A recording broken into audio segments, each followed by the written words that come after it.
Buy term and invest the difference. Some of you may have heard this phrase, buy term and invest the difference. Most people, I think, have not heard this phrase because most people don't even really think about life insurance and how life insurance might be incorporated into an overall strategy, or what is an overall financial strategy, because they're not aware of the many different ways that various forms of life insurance can be used. But the idea of buy term and invest the difference is you buy inexpensive term life insurance. Most people are not even aware there are lots of different types of life insurance. I wasn't aware of this for a long time. Term life insurance was all that I knew.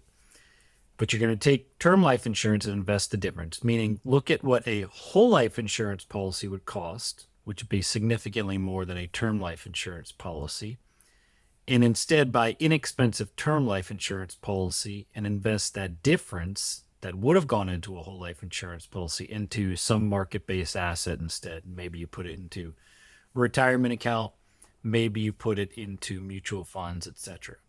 And for the purposes of this video, I'm not even going to argue with that strategy, that philosophy, that marketing slogan, if you will, because it's really what it is. It's just a marketing slogan. But if you want to do that, go ahead and do that. So buy inexpensive term life insurance. And there's a lot of things I could say about buy term and invest the difference, but for the sake of this video, let's just grant that. So you're going to buy inexpensive term life insurance, and you're going to invest money into an S&P 500 index fund, a basket of mutual funds, a retirement account, whatever the investment vehicle is. Fine. I'm not even going to argue with that. I would say when you buy that term life insurance policy, make sure it is a convertible term life insurance policy with a company that has a competitive whole life insurance product. There are a few that I like. Not all term policies are created equal. There are a lot of nuances even to term life insurance in terms of how much death benefit should you have, how long should the term be. There are other riders that you can add to a term life insurance policy that might be very useful depending on your situation. I have another video going through a lot of the nuances of term life insurance. And I believe term life insurance is a phenomenal solution that can be great for a lot of people. But it's not as simple as just go online and find the cheapest term policy that you can. There's a lot of nuance to it. So do that. So work with a good agent like myself who can set you up with the right convertible term policy. Why would you want a convertible term policy? Because it protects your insurability. Hopefully you're healthy enough to get life insurance today. That might not be the case tomorrow. A convertible term policy allows you the option to convert that policy into a permanent policy at some point in the future. So what that means is you'll always have options for life insurance as long as that term is enforced, no matter what happens to your health. Okay, so the conversion privilege is important. It gives you optionality, gives you future options. It protects your insurability. So we've gone ahead with this buying inexpensive term life insurance, and we're investing our money into some investment vehicle. Now, my question is, where are you storing your cash? I assume you're going to have some amount of cash, some amount of savings somewhere. It's fine to be investing your money. You also want to be saving your money somewhere. You want to have some amount of emergency savings, some amount of opportunity fund, some amount of safe, liquid, accessible capital somewhere. Maybe you're just putting into a savings account and you're going to save up, let's say, 6 months of living expenses or whatever the number is. You can tell me what the number is that you're comfortable with and have that amount in cash. Then what I would say is take that convertible term life insurance policy that you took out and convert a portion of it to a whole life insurance policy and move your savings, your cash position into that whole life insurance policy, because the best place to store cash is in cash value life insurance. So when people say buy term and invest the difference, they believe that term life insurance and whole life insurance are competing with each other. They are not. They believe that whole life insurance and investments are competing with each other. They are not. A whole life insurance policy is not an investment. It's not competing with an investment vehicle, nor is it competing with term. most of my clients end up having some amount of convertible term life insurance, some amount of whole life insurance, and they have investments. They have all of the above. These things are not competing with each other. They're not mutually exclusive propositions. The reason to have term life insurance is because it's the least expensive way to purchase death benefit, to make sure you have enough death benefit to protect your family should, God forbid, something happen to you. Also, I would put convertible term life insurance into the same category with whole life insurance. If we're classifying it properly, convertible term with a good mutually held life insurance company that has a good competitive whole life product does not belong in the same category with other term policies. So term policies that are not convertible or that are convertible with a company that doesn't have a competitive product, those policies are just temporary protection. Nothing wrong with them. They do what they're supposed to do, which is they protect you, God forbid, should you die with that term policy in force. They don't give you permanent protection. It's just temporary.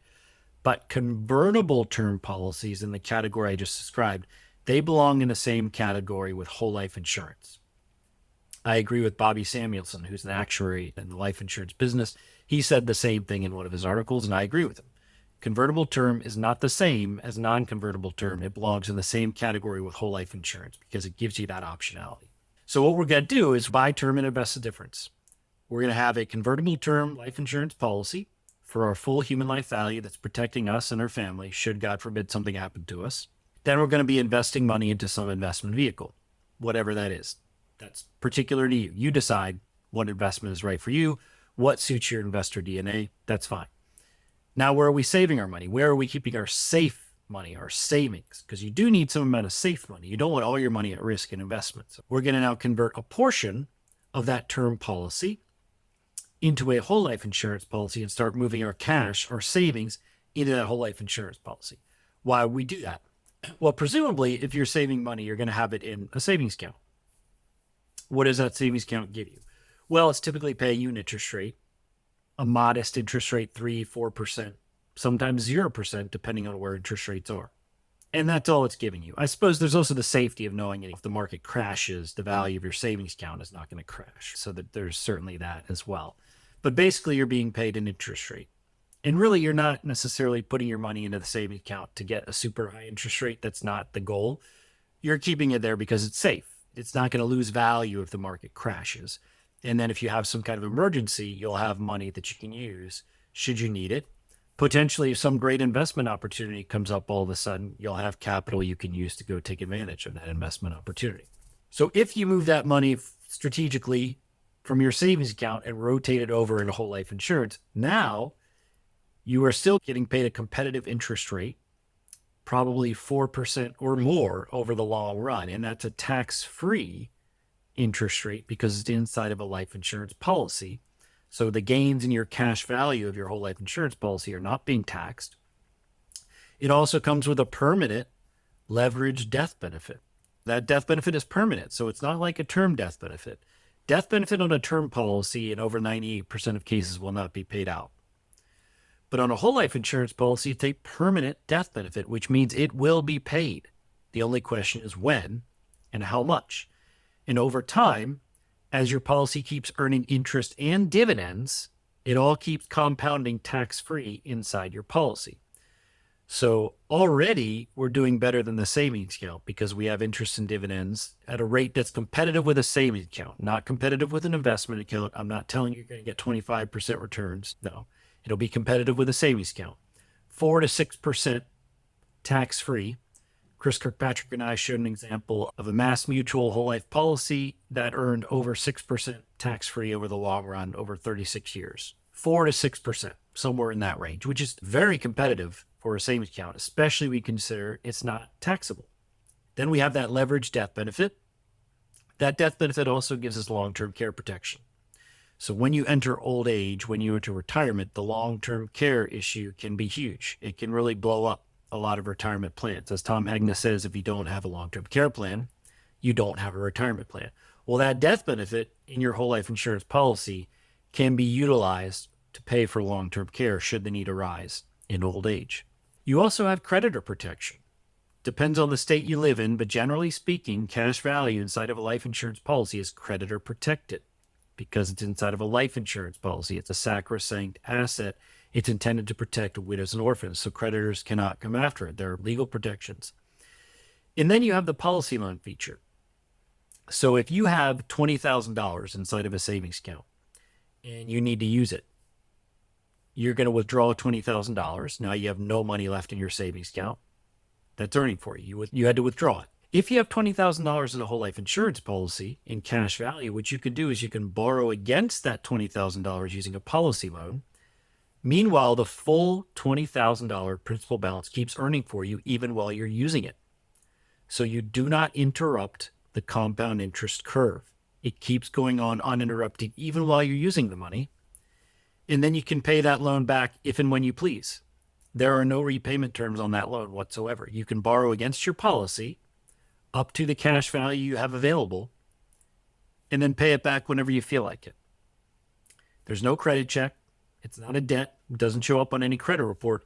A policy loan is a contractually guaranteed right that you have as a policyholder. You can take advantage of it anytime you want. And then you can pay it back on terms that are the most beneficial to you. I generally recommend paying back policy loans, but you're in total control. If you have to pause payments, no one's going to come after you. If you never pay the loan back, all that happens is the death benefit pays off that loan when you die. So if you have $1 million death benefit and $500,000 of policy loans outstanding when you die, all that happens is the insurance company takes the $1 million death benefit, they subtract the $500,000 that you owe them, and your heirs get $500,000. So the point that I'm making in this video is the more I go in this business, the more I realize I don't have to argue with our critics at all. What I just described to you is not the infinite banking concept. The infinite banking concept is what I specialize in. But even if you don't believe in the infinite banking concept, and even if you do accept the buy term and invest the difference mantra, there's still a place for whole life insurance in your financial picture. Notice I didn't say your portfolio.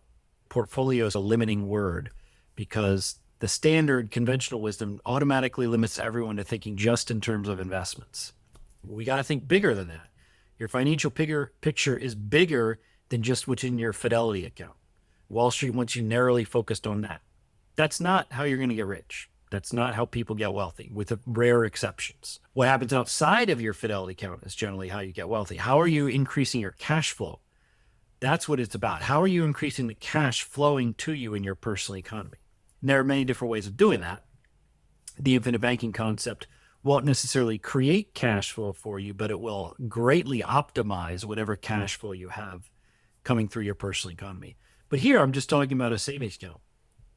So if you're going to have term, fine, have convertible term life insurance. I love convertible term. And if you want to invest your money, fine, put your money in your Fidelity account and your 401k, whatever you're investing in. Then take the money that you've earmarked for savings and move that into a whole life insurance policy. So you're moving it from a savings account to a savings account on steroids with a leveraged death benefit, with long-term care protection, with creditor protection, with the policy loan feature. And what you'll find is over time, as you start building capital inside of a whole life insurance policy, you might find you like the idea of building capital inside of a whole life insurance policy. You like the safety of it. You like the liquidity of it. You like the fact that it's guaranteed to go up in value. That's something I actually forgot to mention. There is a guaranteed interest rate associated with a whole life insurance policy. We've seen savings accounts, the interest rate you're being paid might go down to zero, or it might go down to 0.1% or 1%, something that's insignificant. With a whole life insurance policy, you're going to be paid more than that, generally speaking, but you're also going to have a guaranteed interest rate, typically somewhere between 2 to 4%. So you're guaranteed that your policy is always going to be earning somewhere between 2 to 4%, which when savings accounts were earning zero, that was a big deal. And of course, the companies I've worked with have always paid more than the guaranteed interest rate because you're being paid interest and dividends. So buy term and invest the difference. Fine. Just make sure you buy convertible term with a good mutually held company that has a competitive whole life insurance policy. I can help guide you on that. And then take the money you've earmarked for savings and move it into whole life insurance. Now we're using whole life insurance as a savings account, not an investment. And over time, you might find that you're more comfortable building capital in your whole life insurance policy. And at some point in the future, you might want to add more. And then what I find is over time, the more people have whole life insurance, the more they want more of it. And the higher the return they demand if they're actually going to put their money at risk in an investment, because they're perfectly happy to let their money keep earning safely in a guaranteed tax-free manner inside of their life insurance policy. And then what they can do is when their market crashes, they can take out a policy loan against their policy and use the strategic capital they have in their policy to go take advantage of downturns in the market. So, as Chris Kirkpatrick would say, buy term and save the difference. So buy a convertible term life insurance policy that protects your full human life value, and then convert a portion of it to whole life insurance and start saving money inside of whole life insurance. So I don't even have to argue with the buy term and invest the difference crowd. If you want to do that, that's fine. My question back to you is, where are you storing your cash? Where are you storing your cash? And then if we want to take it a step further in infinite banking, my question might be, well, how are you financing those investments? Every investment you're purchasing, whether it be an index fund, a mutual fund, real estate, whatever it is, has to be financed. How are you financing those purchases? Probably you're just paying cash, which is fine. But what if there were a better way to finance those purchases? What if you could finance those purchases and investments with your own private bank? So now you benefit from the investment and you benefit as the bank that financed the purchase of that investment. That's what we can do with the infinite banking concept. But for the purposes of this video, all I'm saying is I don't have to argue with any of our critics. You can buy term and invest the difference, and then take your safe, liquid, accessible capital that's in a savings account and move it into a savings account on steroids, which is whole life insurance, cash value life insurance. So I hope this was helpful. Thanks so much for watching. We'll talk soon. Bye-bye.